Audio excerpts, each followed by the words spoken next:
The night it happened, I was sitting alone in the dim living room, a half-empty glass of cheap whiskey on the table, the flicker of the hollow screen, painting shadows across the walls. For weeks the broadcast had been the same. Alien propaganda flooding every frequency, every channel, every device. At first, people treated it like a novelty. We were used to wars, disasters, corruption. So what was? Another voice in the void, pretending it owned the stars. But that night it was different. The screen shifted without warning, the familiar static ripple cutting across the broadcast, and suddenly the alien faces filled the room.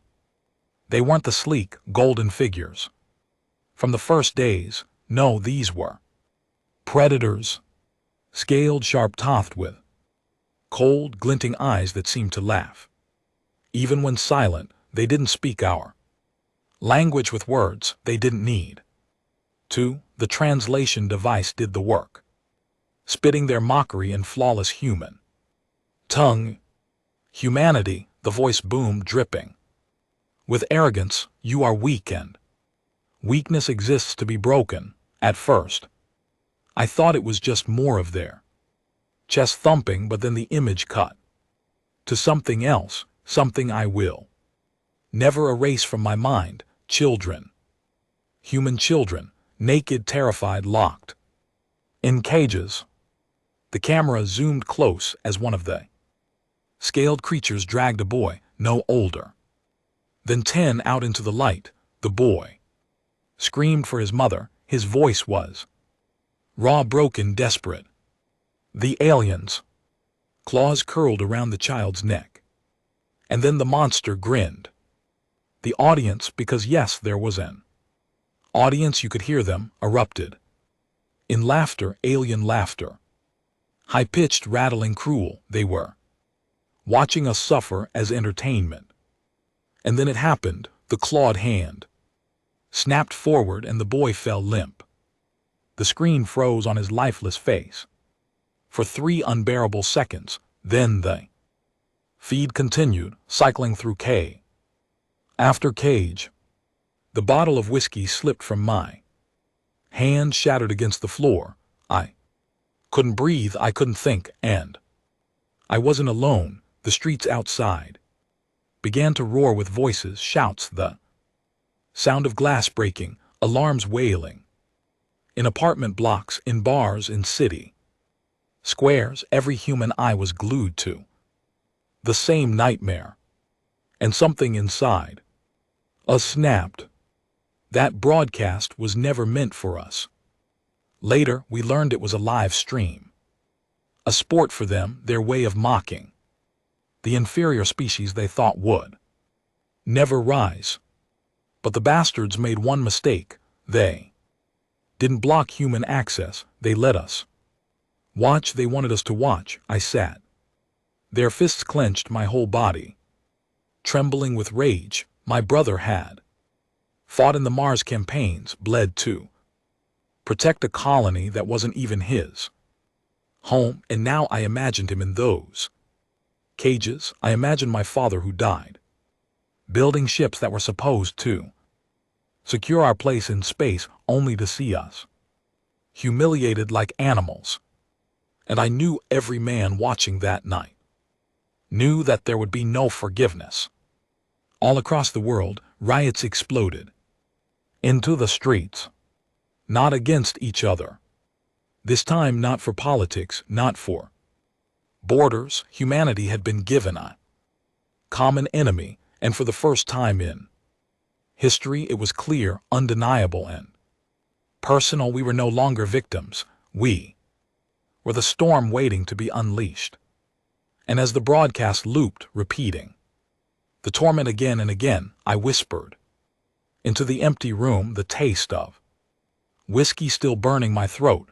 They think we're weak. They'll learn what rage is. The days that followed the broadcast were unlike anything I had ever lived through. The world had always been divided by nations, flags, borders, money and lies. But the broadcast ripped all of that apart when people saw their children strangled, for sport when they heard Alien, laughter echoing through their homes, when they realized that every proud achievement of mankind meant nothing to the ones who held power over the stars. Something ancient broke free inside us. Rage. I lived in what used to be called New Chicago, a city that had grown fat and crowded around the veins of trade, roots between Earth and Mars. Skyscrapers touched the clouds, neon signs painted the night, and the streets were always thick with noise. But after the broadcast, the noise changed. No one cared about the endless traffic or the usual fights between street gangs. Now you could hear one word echoing in every alley, whispered like a prayer, shouted like a curse: revenge. The first riots weren't even riots. They were uprisings, men who had wasted their lives drowning in cheap drink and forgotten jobs suddenly marched in the streets with weapons, dragging old rifles, homemade bombs, anything that could kill. They burned alien embassies. They stormed corporate offices that had once traded contracts with the invaders. For the first time in my life, I saw ordinary men willing to die for something bigger than their own survival. I didn't stand aside. My brother had been gone for 5 years, his body buried somewhere in the dust of Mars after a training accident that was nothing more than political cover. My father had died building ships for a government that abandoned him when the machines replaced his hands. And now I had watched children murdered live on a screen while alien beasts laughed at us like circus animals. Enough was enough. I remember the first night I joined them. The streets of New Chicago were filled with firelight, smoke rising against the glass towers like war banners. A group of men stood in front of an old warehouse, faces hidden by scarves, weapons clutched tight. I recognized one of them, an old friend from the docks named Harris, a man who had spent half his life breaking his backloading star freighters for pennies. He saw me, nodded once, and handed me a rusted shotgun. "About time you showed up," he said. His voice was flat, not mocking, just hard. "You saw it too." I nodded. "I saw everything." "Then you're one of us now." The warehouse was no ordinary building. Inside they had stockpiled weapons, guns stolen from corporate guards, explosives built from mining equipment, even a few prototype rail guns smuggled off the black market. Men and women sat at tables carving out crude armbands marked with the symbol of a clenched fist. The smell of sweat, oil, and determination filled the air. It wasn't an army, not yet, but it was the beginning of one.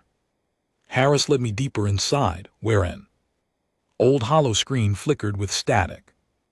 A recording of the broadcast played.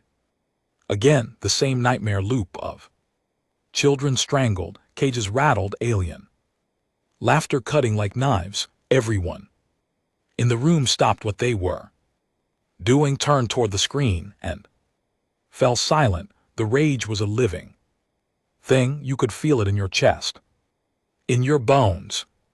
It wasn't the wild chaos of drunks throwing bottles in the street. It was sharper, colder, focused. The kind of rage that builds revolutions. That night we made a vow. No one spoke it out loud, but we didn't need to. Every clenched fist, every tightened jaw, every tear running down a hardened face said the same thing. We would not forgive, we would not forget, and we would not stop until the stars themselves burned with our vengeance. The next days blurred into a rhythm of violence and planning, Governments tried to calm the riots at first. They sent out drones to scatter protesters, soldiers to push us back, politicians to speak about diplomacy and cooperation. But none of it mattered. Those speeches died the moment people remembered the images of their children. You can't negotiate with rage. You can't calm a storm with words when blood has already been spilled. And so humanity turned its back on its so-called leaders. In the streets we formed our own networks. The docks became staging grounds, abandoned. Factories turned into armories. Old satellites were hacked and repurposed to send encrypted messages across the globe. Men who had once been enemies now shook hands and made plans. Gangs that had spilled each other's blood on corners for decades now shared weapons and information. It didn't matter where you came from or what you had once believed. All that mattered was that you were human and you were angry. I remember one meeting in particular. About 2 weeks after the broadcast, we gathered in the ruins of an old church. Its stained glass windows, shattered pews overturned, candles burned along the walls, casting shadows across faces hard as stone. Harris stood at the front beside a scarred veteran named Dorn who had once commanded a Martian regiment before he was thrown aside by politicians. Dorn's voice was gravel, deep and broken from years of shouting orders in the dust storms of Mars. They think we're animals, he said, pacing slowly across the broken altar. They think we're too divided, too weak, too stupid to rise. They killed our children and laughed. They broadcast our humiliation to the galaxy, and now every alien out there believes the same lie, that humanity is finished. He stopped, turned, and his eyes burned in the candle light. But I say this, we are not finished. We are only beginning. The men roared in agreement, fists pounding the pews, weapons raised. I felt my throat tighten, my chest burning with something I hadn't felt in years. Hope twisted with rage. Dorn lifted his hand, and the room fell silent again. An enemy like this cannot be fought with words. It cannot be fought with half measures. We will not beg for peace, and we will not wait for mercy. We will strike first. We will strike hard, and when we rise, the galaxy will never forget the day humanity stopped being prey. Those words seared into me like fire. For the first time in my life, I believed in something greater than myself, not a government, not a flag, but in the raw fury of men who refused to bow. From that night on, I trained like a man possessed. We practiced with rifles until our shoulders were bruised. We drilled with knives until our hands bled. We learned to build explosives from scraps, to move silently through ruins, to strike like shadows and vanish before the drones could catch us. Every man was a soldier now, whether he had ever worn a uniform or not. The world burned, but we didn't care. Skirmishes broke out daily between resistance fighters and government forces trying to maintain control. Corporations panicked as their facilities were seized. Alien diplomats fled the planet in fear, their ships leaving trails of fire in the night sky. And then, for the first time since they broadcast, the aliens themselves returned. It wasn't a fleet, just a single ship, massive and silver, descending into orbit like a predator circling its prey. They thought we would cower, that we would beg, that we would come crawling for forgiveness. But they didn't understand what they had unleashed when their message came through the skies, booming across every city. There Words were simple: submit or be erased. The world froze. For a moment silence held us, then in New Chicago, in the streets below my window, a man shouted back, not through any speaker, not with any broadcast, but with his own voice, "Erase us then, you bastards, see what happens." The crowd erupted, the shout became a chorus then. A roar, a thunder that shook the towers. And as I looked out over the sea of faces, fists raised, weapons lifted, I realized something terrifying and beautiful. We weren't afraid anymore. We were ready.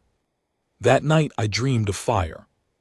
Cities burning, ships falling, alien screams torn apart by human rage. I woke, with sweat soaking my skin, my hands clenched into fists, and I knew the dream wasn't just fantasy, it was prophecy, because humanity had been humiliated for the last time, and now war was coming. The first strike wasn't meant to succeed, we knew that. Dorn said it 100 times, his gravel voice cutting through the smoke-filled warehouse where we gathered before the mission. We weren't fighting to win that night, we were fighting to prove to them and to ourselves that humanity would no longer take the collar. Still, when he laid out the plan, I could feel the pulse in my veins quicken. The aliens had landed an outpost just outside the city, a metallic fortress that cut into the skyline like a blade. It wasn't large, nothing compared to their main fleet, but it was a foothold. From there they broadcast their threats, controlled surveillance drones, and monitored human activity across the region. It was also the perfect target. "They think we're afraid," Dorn growled, his scarred hand stabbing at the holographic map projected above the table. "They think we'll cower in the shadows, licking our wounds. Tonight we show them their mistake." The room was packed, fighters from every corner of New Chicago, some hardened veterans, others just desperate men with more rage than skill. Harris stood beside me, his jaw set like stone. I clutched my shotgun, the barrel freshly cleaned, and tried not to think about how many of us wouldn't come back. Dorn's plan was brutal in its simplicity: strike hard, strike fast, cause as much damage as possible, and scatter before reinforcements arrived. It wasn't about holding ground, it was about showing the aliens that their fortress could bleed. The hours before the mission stretched like an eternity. We prepped weapons, checked explosives, whispered last words to one another in the dark. Some prayed, others just drank. I kept quiet, my mind circling back to the broadcast, the images of children strangled and caged. That rage was my anchor. Fear didn't matter anymore. When the time came, we moved like shadows through the ruins of the old industrial district. The night was cold, the air sharp with the smell of rust and decay. Ahead the alien outpost loomed, its walls gleaming silver under the moonlight, towers bristling with strange weapons that hummed with unnatural energy. Dorn raised his hand. We froze. "Remember why we're here," he whispered, his voice carrying through the calms in our ears. "For the children, for our dead, for every laugh they spilled at our pain. Tonight we make them choke on it." And then, with a signal flare bursting into the sky, the first strike began. Explosions ripped through the perimeter as our teams detonated charges beneath the outer walls. The sound was deafening, the ground shaking beneath our boots. Alien alarms wailed, sharp and metallic, echoing across the city. We stormed forward, gunfire cracked through the night, the roar of human rifles mixing with the shrieks of alien weapons. Their soldiers poured out of The fortress, tall scaled beasts with armored hides and weapons that hissed. With blue fire, they were faster, stronger, trained for war, but we had something they didn't: rage. I charged alongside Harris, firing until my shotgun clicked empty, then swinging the butt of the weapon into an alien snarling face. Blood sprayed across my hands, hot and foul, but I didn't stop. I couldn't stop. Around me, men fought like demons unleashed, blades flashing, fists pounding, every strike fueled by the memory of the broadcast. The air was chaos. Explosions lit the night like firestorms, smoke choking the sky. I saw Dorn at the front wielding a stolen alien rifle, his scars illuminated by the blue glow as he cut down enemy after enemy. His roar carried above the battle, a sound that shook us all to fight harder. We pushed through the outer defenses, breaching the first gate, then the second. The fortress burned, its silver walls blackened with fire. Alien corpses littered the ground, their blood steaming on the cold concrete, but the cost was high. I stumbled over Harris's body, his throat torn open by a blast. His eyes were wide, staring at nothing, his hand still clutching the pistol he never dropped. For a second my chest cracked open, the weight of loss crushing me. Harris had been there from the beginning, the one who handed me my first weapon, the one who told me I was one of them. Now he was gone, and I couldn't even stop to mourn. I ripped the pistol from his grip, fired into the darkness, and kept moving. We reached the command tower. Dorn planted the explosives himself, his hands steady despite the storm around us. As the charges ticked down, he turned to us, his face streaked with blood and soot. "This is only the beginning," he said, his voice steady, even as death loomed. "Remember that. Tonight we show them who we are." The tower erupted in flames, the blast tearing through the fortress. The shock wave knocked me off my feet, my ears ringing, vision blurred. When I staggered up, the command tower was gone, reduced to a heap of smoking rubble. Alien shrieks filled the air, their forces scattering in disarray. We had done it, we had struck them, but victory was fleeting. Overhead, the night split open as alien reinforcements descended from orbit. Their ships roared like thunder, beams of searing energy cutting through the city. Buildings collapsed, streets cracked open, human screams joined the chaos. Dorn shouted for us to retreat. We scattered into the ruins, dragging our wounded, abandoning the dead. The city burned behind us, fortress a shattered husk, but the sky was alive with alien fury. By the time we regrouped in the warehouse, we were broken, bleeding, fewer than half of us left. Harris was gone, so were dozens of others, but Dorn stood tall, his chest heaving, his eyes burning with the same fire as before. "They thought we wouldn't fight," he said, his voice raw but unshaken. "They thought we would kneel. Tonight we proved them wrong. We made them bleed, and tomorrow we'll make them burn." The men roared, fists pounding, weapons raised. The warehouse shook with their voices, and I stood among them, Harris's pistol still warm in my hand, my heart heavy with grief but blazing with rage.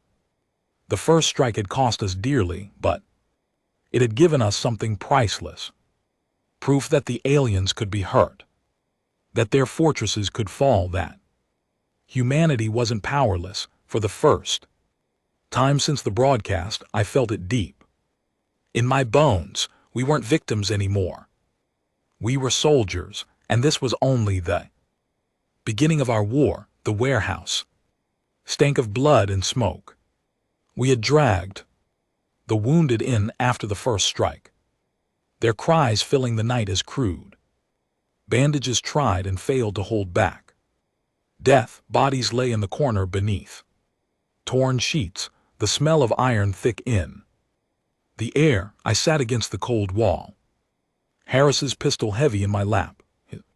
Blood still dried across my knuckles. We had struck them, yes, we had burned their outpost to ash, reduced their command tower to rubble, but the cost was carved into every face in that room. Too many had died, too many were broken. And outside, the city was on fire, alien ships tearing through streets we had once called home. Dorn stood at the center, a towering figure lit by the dim glow of a lantern. His voice was hoarse but unshaken. We lost men tonight, good men, brothers. But don't you dare call this defeat. He raised a fist, scarred and bloodied. This is victory. They thought we would kneel, instead we made them bleed. They thought we were animals, instead we tore down their fortress, and they will never forget it. The men roared, some through tears, some through clenched teeth. The rage was still there, burning unbroken, and I felt it too, even through the grief, even through the exhaustion. I could feel it growing, spreading like fire in dry grass. It wasn't just us anymore. The strike had been broadcast across the underground networks, footage of burning alien towers sent from hacked satellites to every corner of Earth. People had seen it. They had seen that the invincible monsters could fall, and that sight was worth more than all the blood spilled.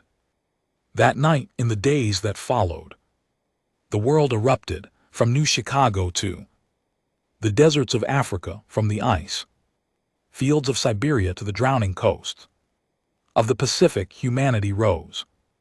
Governments tried to hold back the tide, tried to control the chaos with drones and soldiers, but it was no use. Ray doesn't obey orders. It doesn't need. For politicians, factories once owned by corporations were seized and turned into armories. Shipyards were taken over by dock workers who welded weapons onto half-finished freighters. Farmers armed themselves with hunting rifles, miners with explosives, hackers with stolen codes. Everywhere the same chant rose: no forgiveness, no surrender. I fought in the streets almost every night. Skirmishes with alien patrols, ambushes against their drones, raids on supply lines. Each battle was chaos, brutal and bloody. We were outgunned, outmatched but not outwilled. Every kill fueled the fire. Every corpse was another reason to keep going. I'll never forget one night in particular. We were ambushing an alien convoy on the highway outside the ruins of old Detroit. Road was cracked, littered with rusting cars, the air heavy with the smell of oil and ash. Dorn led the charge, his scarred face lit by the burning wrecks. We set as barricades. When the convoy appeared, sleek silver transports, guarded by towering alien beasts, we struck with everything we had. Explosives turned the road into fire. Rifles cut through their armored hides. Blades slashed at throats. When ammunition ran dry, I found myself face to face with one of them, its scaled hide gleaming in the firelight, its maw twisted in a snarl. It swung a blade the size of my arm, and I barely dodged the steel screaming past my face. I fired Harris's pistol point blank into its chest again and again until the beast collapsed at my feet, blood spilling across the cracked concrete. When it was over, the convoy was ours. Weapons, supplies, technology, all taken, and the bodies of the aliens lay scattered across the highway like broken statues. That night, as we loaded the stolen supplies into our trucks, Dorn looked at me, his eyes burning. "You see it now," he said. "We can bleed them. We can starve them. We can break them. This is no longer survival, boy. This is war." And he was right. The war spread like wildfire. Resistance cells connected across the globe, sharing weapons, strategies, and fury. Men who had never spoken the same language fought side by side. Soldiers abandoned their governments to join the cause. Even some of the wealthy who had once lived fat on alien trade now poured their fortunes into building weapons, desperate to wash their hands of guilt. The aliens struck back. Of course, they descended from orbit in fleets, their weapons leveling entire cities, turning millions into ash. They wanted to crush us through fear, to remind us that we were nothing but insects beneath their boots. But every time they burned a city, the fire only spread further. Every death made us stronger. Every massacre sharpened our hatred. They couldn't understand it. They couldn't comprehend how a species so divided, so fractured, could turn its pain into unity. But we did. I remember sitting in a ruined church after one battle, my body bruised and bloodied, watching Dorn address a crowd of fighters. His voice carried like thunder through the shattered walls. "They killed our children. They laughed at our suffering. They called us weak, broken, unworthy. And now they see the truth. Humanity does not kneel. Humanity does not forgive. Humanity rages, and rage will burn the stars." The roar that followed shook the rubble itself. From that moment on, I knew this wasn't just about revenge anymore. It was bigger than that.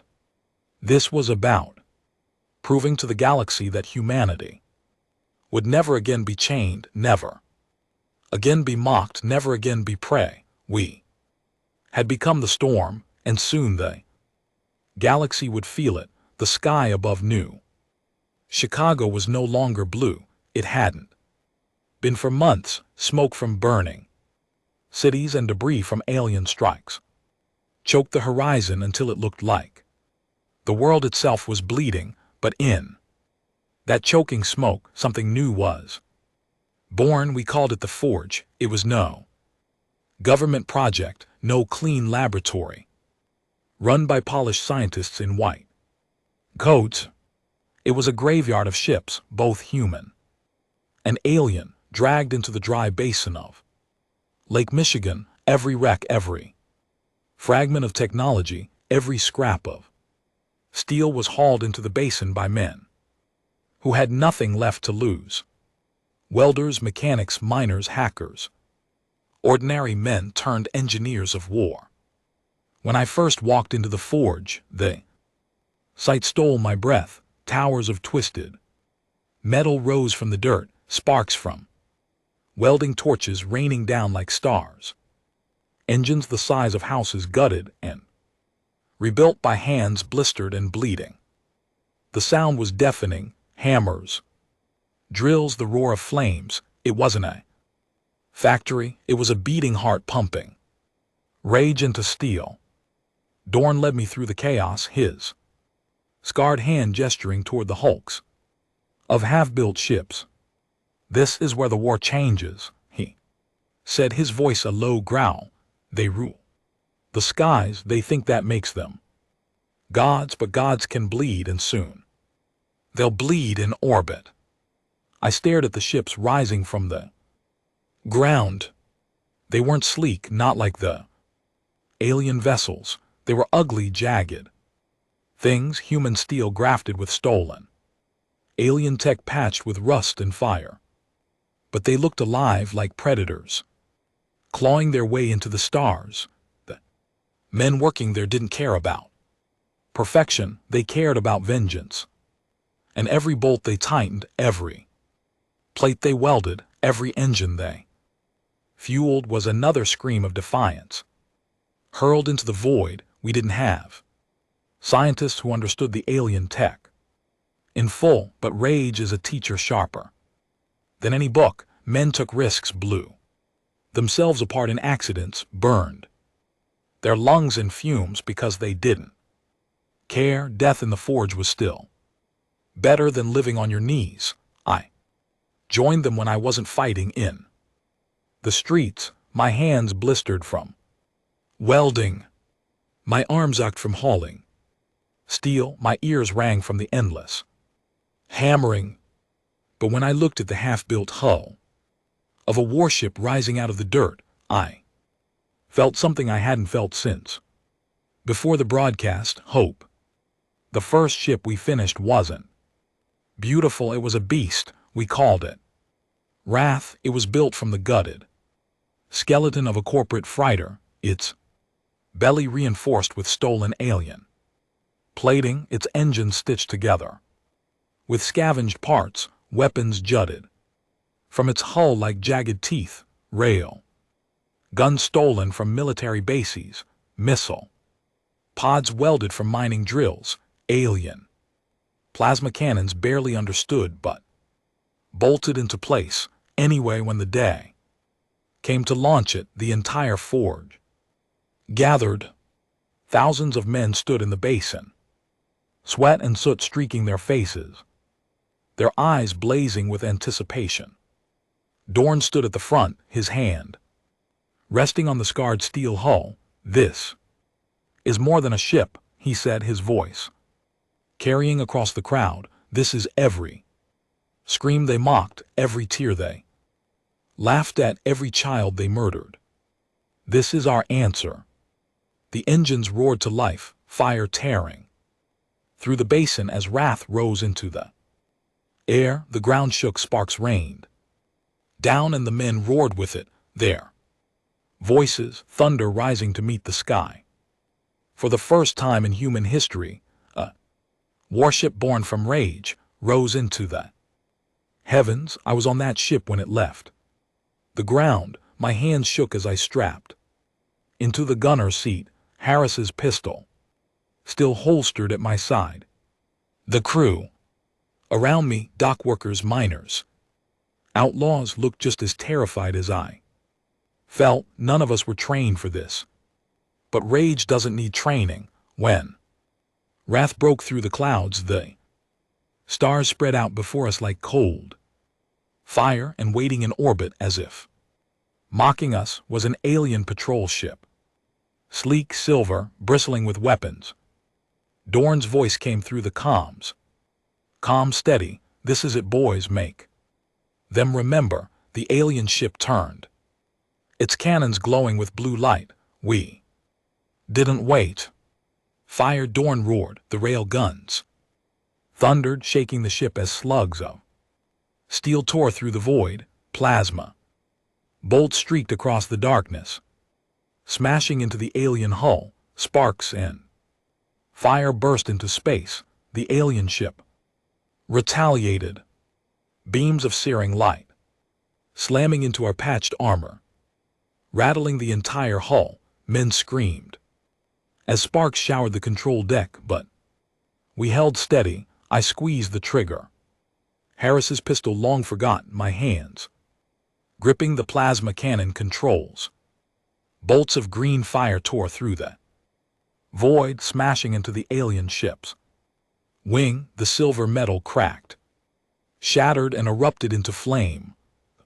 Crew roared. The sound filled my chest like thunder. For the first time, an alien ship bled under human fire, but victory wasn't clean. The alien ship fought like a cornered beast, ripping through Wrath's armor, tearing chunks from the hull. Men were sucked screaming into the void. Fires erupted in the lower decks. We were seconds from breaking apart when Dorn gave the order, "Ram it." The pilot didn't hesitate. With engines screaming, Wrath charged forward, colliding head-on with the alien ship. The impact shook the stars, metal shrieked, fire erupted, and the alien vessel split apart in a burst of light and flame. When the fire cleared, the alien ship was gone, torn into debris scattering across orbit. Wrath floated, crippled its hull, burning its engines dead. But we were alive. We had killed one of them. We had proved we could fight in their domain. When we limped back to Earth, the forge erupted in cheers. Men wept openly, fists raised to the sky. For the first time, humanity had drawn blood in space, and the galaxy was watching. The aliens tried to hide it, tried to cover up their loss, but word spread. Our networks broadcast footage of the battle. Across the stars, billions of humans watched as Wrath rammed the alien vessel into fire, and something inside them changed. The fear was gone. The rage was alive. In the weeks that followed, more ships rose from the forge. Vengeance, fury, revenant, each uglier, each deadlier, each fueled by the same fire. They weren't fleets yet, not compared to the armadas the aliens commanded, but they were more than anyone had believed possible. And as the ships rose, so too did the call. No forgiveness, no surrender. It echoed in every city, every battlefield, every forge. Men painted it on their armor, carved it into their rifles, burned it into the hulls of their ships. The broadcast had awoken our rage. Now that rage had wings, and the stars would soon learn what humanity truly was. The first time our fleet moved as one, the stars seemed to hold their breath. We didn't call it a fleet then. It was a collection of monsters patched together, hulks of steel and fury, each one held together with sweat, welding seams, and pure defiance. The aliens had ships sleek as blades, bristling with technology centuries ahead of us. Ours were ugly, jagged, scars hammered into metal, but they were ours. They were human. Wrath had survived its first battle, barely clinging to life, yet it became the symbol of what we were. Every new ship carried pieces of her wrecked hull welded into their plating, a reminder that our strength was born from scars. The forge had multiplied. What began in the basin of Lake Michigan spread to deserts, mountains, and seas. Across the world, hidden shipyards rose in craters under oceans. In the ruins of collapsed cities, every man, woman, and child worked with bleeding hands, dragging steel, hauling engines, wiring weapons. The galaxy thought we were too fractured to unite, but nothing unites like rage. Dorn stood at the head of it all. His voice wasn't polished like a politician's. It was scarred, broken, but it carried like thunder. He wasn't a leader because he wanted power. He was a leader because we would follow him into hell itself. The day of the first campaign, he gathered us aboard Vengeance, the largest of the ships yet built. The crew filled the hangar, weapons strapped to their chests, grease still staining their faces. Dorn's eyes scanned us, burning like coals. We aren't here to defend Earth, he said, his voice cut through the roar of engines and the hiss of plasma vents. We aren't here to cower behind walls and wait for them to strike again. Tonight, we take the fight to them. Tonight they will know what humanity's rage truly means. The men roared. My throat was raw from shouting, my fists shaking from the fire inside me. For the first time, we weren't waiting for the enemy. We were going hunting. The target was a supply convoy in orbit around Europa. The aliens thought their patrols were enough to guard it, thought we'd never dare strike so far from Earth. They hadn't learned yet. Our fleet tore into the black sky like wolves, Wrath limped at, the rear patched with steel still. Scarred from her first kill, Vengeance led the charge, flanked by Fury, Revenant, and half a dozen smaller ships.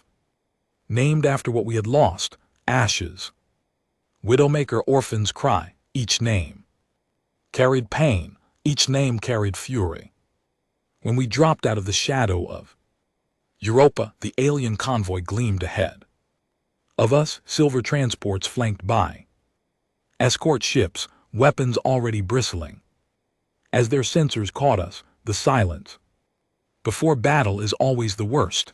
The hum of engines, the rasp of breath in helmets, the heartbeat hammering in your ears. I could feel Harris's pistol pressing against my ribs, the weight of his ghost with me. Then Dorn's voice cracked across the comms, "Make them bleed." The void exploded, rail guns thundered, slugs ripping through the black like spears of steel. Plasma fire lit the dark in streaks of green and blue. Missiles roared from launchers, welded to rusted hulls, tearing through alien shields in bursts of flame. Their escorts moved fast, too fast, weaving like silver serpents, their weapons carving through our armor. Widowmaker caught a beam across its midsection and split apart in fire, men screaming into silence as their bodies spilled into the void. I manned the cannons on Wrath, my hands blistered from the controls, my teeth bared like an animal. Every shot I fired, I imagined it was tearing through the throat of the alien who killed Harris, through the chest of the monster who laughed at our children. We were clumsy, we were raw, but we were relentless. Fury rammed an escort head-on, tearing its hull open in a storm of sparks. The alien ship exploded, taking Fury with it, the names of her crew etched forever into our fire. But the convoy was bleeding. Their transports tried to scatter, engines flaring, but Revenant cut them down with missile, their silver holes bursting apart like broken bones. In the chaos, Wrath tore into the flank of an escort, my cannons ripping through its shields until its body cracked open. I saw them. Then aliens writhing in zero gravity, their scaled hides splitting, their eyes wide with something they had never felt before. Fear. The convoy burned, one by one. Their ships shattered into debris, fire spilling across the black sky. We lost Widowmaker, Fury, and half the smaller craft. Hundreds of men were gone, but when the last alien ship broke apart in a storm of fire, the silence that followed wasn't despair, it was triumph. We had struck them beyond Earth. We had reached into their territory and carved their blood into the stars. When we returned, the cheers shook the forge itself. Men lifted their fists, their voices echoing into the night. The footage spread across every hidden channel, every smuggled network, every corner of Earth. Humanity had taken its rage beyond the planet, and the aliens knew it. They struck back harder than ever. Their fleets descended, burning cities into ash, turning oceans into boiling graves. But now the world didn't cower. Every strike only fueled the fire. Every massacre gave birth to 10 more men, willing to strap themselves into rusted hulls and hurl their bodies into space. We weren't just fighting for revenge anymore. We were fighting because we knew the truth. If we didn't burn them, they would erase us. The campaign spread. Raids on their convoys, ambushes, and asteroid belts, strikes on their outposts hidden in the moons of Saturn. Our ships were battered, scarred, bleeding steel, but we kept coming. I watched Dorn change in those months. He was still the same scarred Iron Man, but There was something heavier in his eyes. Every time we won, we also lost. Brothers, every victory was bought in blood. His voice carried us forward, but I saw the weight pressing on his shoulders. One night after a raid that left half our fleet limping home, I found him alone in the hangar of Vengeance, staring at the burned wreck of a gunship being patched together. "They're not used to this," he said, quietly, almost to himself. "They fought wars, yes, but never against men who would rather die on their feet than live on their knees. They don't understand it." I asked him if that meant we could win. He turned to me then, his eyes hard, burning. "Winning isn't the point. The point is making sure they never forget us. Point is making them choke every time they laugh at humanity again." His words burned into me like fire. We weren't just a rebellion. We weren't just a war. We were a lesson written in blood, and the galaxy would learn it. The broadcast had awoken our rage. Now our rage was teaching them fear. The stars lied to us. From Earth they had always looked quiet, cold, eternal. But once our ships clawed their way into the void, once our rage drove us deeper, we learned that truth. The galaxy was not silent. It was a graveyard. We saw it first in the ruins around Titan.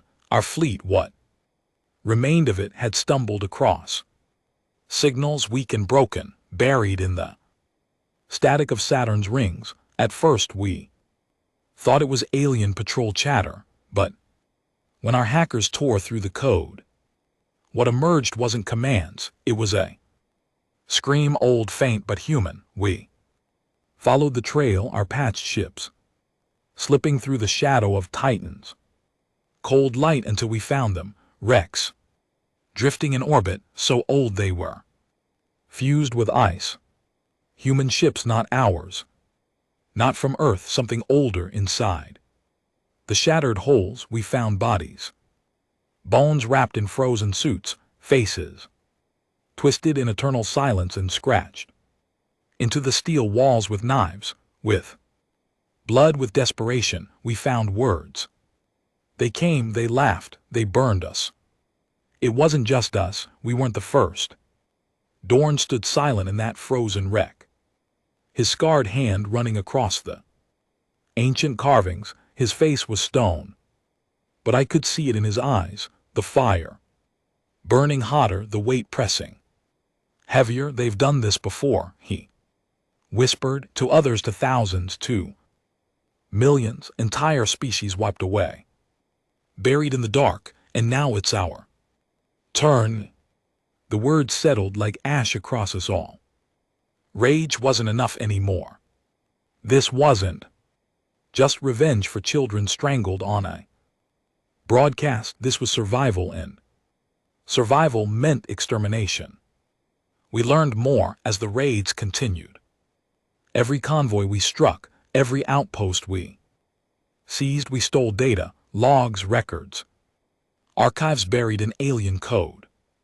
Our hackers bled their eyes dry, translating, tearing through encryption with fury sharper than any blade. The truth was worse than we imagined. The aliens called themselves the Zur. They had ruled the stars for centuries, not as conquerors but as butchers. Worlds were cattle pens to them. Species were playthings. They recorded every slaughter, every humiliation, not to hide it but to show it, to laugh at it. Our broadcast, the one that broke humanity, wasn't unique. It was a tradition. They had streamed the suffering of a dozen other races before us. They had erased them one by one, and the galaxy had watched in silence. Now it was our turn on the stage, but we weren't like the others. We weren't dying quietly. That realization spread like fire through our ranks. Men who once fought for vengeance now fought for existence. Every battle was no longer just another raid, it was defiance. Against extinction, the Zur responded. With fury, their fleets multiplied, swarming Earth's orbit, burning our cities to ash. New Chicago was nothing but rubble. The forge itself had to scatter into hidden bases across the globe. Every day, men died in thousands. Every day, the Zur laughed at our resistance, but the laughter was weaker. Now, behind their arrogance, we saw it. The cracks, the hesitation, the fear. We showed them fear every time one of our rusted ships rammed theirs into fire. Every time our rail guns tore through their silver hides, every time another convoy burned in the dark. The war wasn't survival anymore. It was vengeance on behalf of every species that came before us. I remember the day we uncovered the archives on Ganymede. The battle had been brutal, revenant, torn apart, hundreds dead, but when we stormed the Zur outpost, our hackers found something buried deep in there. Systems, footage, thousands of broadcast species I had never seen. Creatures with wings, with fur, with scales, screaming in cages torn apart for sport. Children murdered while Zur audiences howled with laughter. Civilizations erased like chalk on a board. We watched in silence, every man frozen, our fists shaking, our teeth grinding. And then Dorn spoke, his voice breaking. This is what they are, parasites, predators, but they made one mistake. He turned to us, his eyes burning with that fire that had carried us from the first strike. They broadcast their cruelty to the wrong species. That night we made a vow. Humanity wouldn't just fight for itself. We would fight for the ghosts in those broadcasts, for the bones frozen in Titan's orbit, for every race erased by Zur laughter.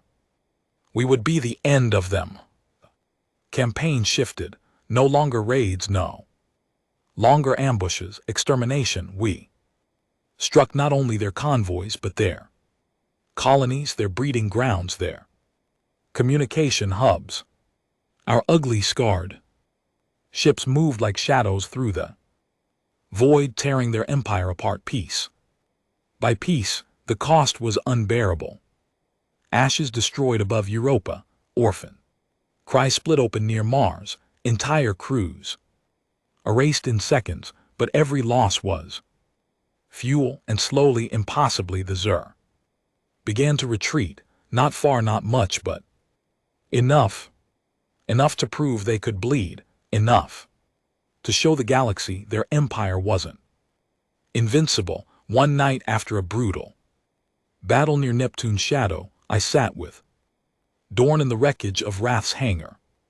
His body was scarred more than steel, his voice rougher than gravel. He stared out at the stars, the faint glow of Zur debris burning in the distance. You see it now, don't you? He said quietly. What? I asked, my hands still shaking from battle. This isn't just war, this is legacy. Every species they mocked, every child they killed, every world they burned, they're watching now. Even if they're gone, and when we win, when we carve zero blood across the stars, it won't just be for us. He turned to me, his eyes blazing. It'll be for all of them. For the first time since the broadcast, I felt something deeper than rage, something heavier, responsibility.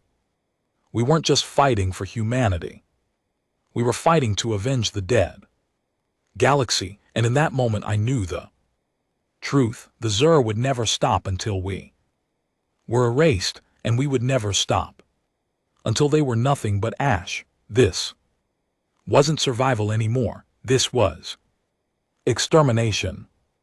One of us would burn, and it sure as hell wasn't going to be humanity. The sky above Earth was fire. Zur fleets had come in numbers no one had thought possible, hundreds of ships, silver blades cutting through the void, their weapons burning oceans, their shadows swallowing continents entire. Cities vanished in storms of plasma. Planets shook beneath their fury. They meant to end us here, to erase humanity, as they had erased the others to make our final screams another broadcast. But we were ready. For months the Ford had poured steel into the sky, every scrap of wreckage, every shard of alien technology, every ounce of human will had been hammered into ships, ugly, scarred, jagged things built not with precision but with fury. And now they rose in the thousands, not a fleet, a storm, every ship carried scars, every ship carried ghosts. Names alone told the story. Wrath, vengeance, fury, revenant, widow's howl, father's blade, children's cry, each one a curse, a promise, a wound turned into steel. I stood in the gunner's seat, aboard Wrath, Harris's pistol still strapped to my chest. My hands shook, not with fear but with fire. Around me the crew was silent, faces grim, eyes burning. We all knew what this was. The last battle, the end. Dorn's voice came over the comms, steady thunder rolling through the fleet. Brothers, sisters, look around you, look at the sky. They came to erase us. They came to laugh at us. They came to turn us into another broadcast. He paused, his voice low, sharp, but they made one mistake. The fleet held its breath.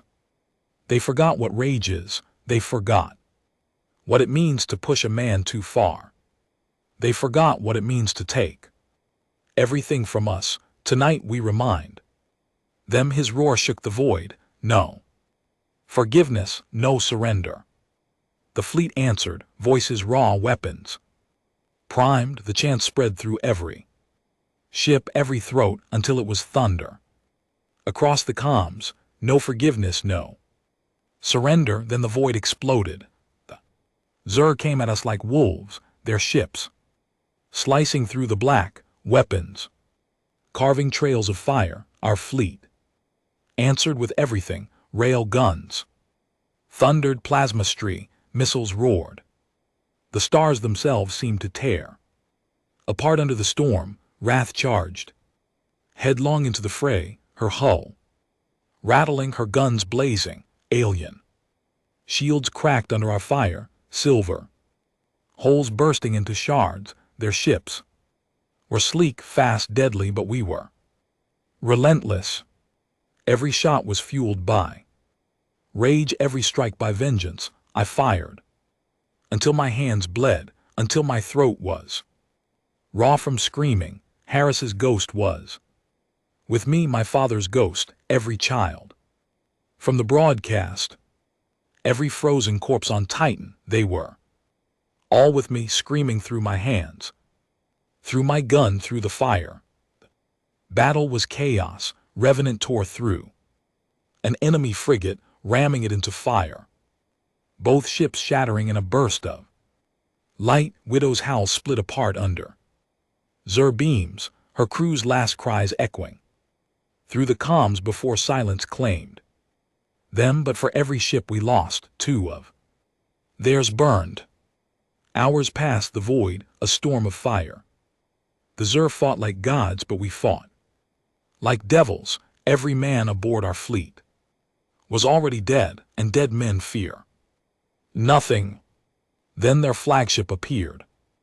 It was massive, a city in the sky, silver spires bristling with weapons, its hull gleaming like a blade dipped in blood. From its center a broadcast began, images of earth-burning cities, crumbling, children screaming. They wanted to humiliate us even as they killed us, but the broadcast didn't bring despair, it brought fire.